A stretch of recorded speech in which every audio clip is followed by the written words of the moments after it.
ታማኝና ልባም ባሪያ ማን ነው? ኢየሱስም ወደ እርሱ ጠርቶ እንዲህ አላቸው፣ የአሕዛብ አለቆች ተብለው የሚታሰቡ እንዲገዛቸው ታላላቃቸውን በላያቸው እንዲሰለጥኑ ታውቃላችሁ። በእናንተስ እንዲህ አይደለም። ነገር ግን ማንም ከእናንተ ታላቅ ሊሆን የሚወድ የእናንተ አገልጋይ ይሁን።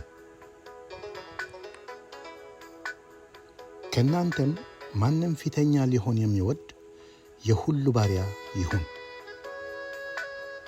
እንዲሁ የሰው ልጅም ሊያገለግልና ነፍሱ ለሰዎች ቤዛ ሊሰጥ እንጂ እንዲያገለግሉት አልመጣም።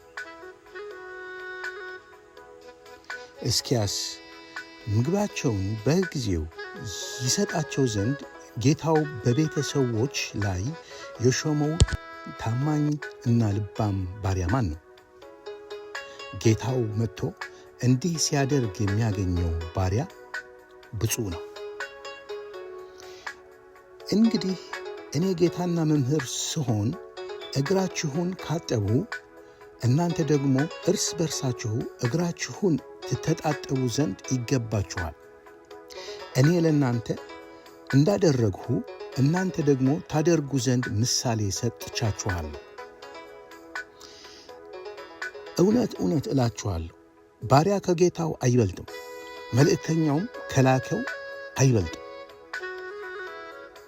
ይህን ብታውቁ ብታደርጉትም ብፁዓን ናችሁ። ታማኝና ልባም ባሪያ ይሄ ይመስላል። ታማኞች ያድርገን፣ ባሪያዎች ያድርገን። አሜን።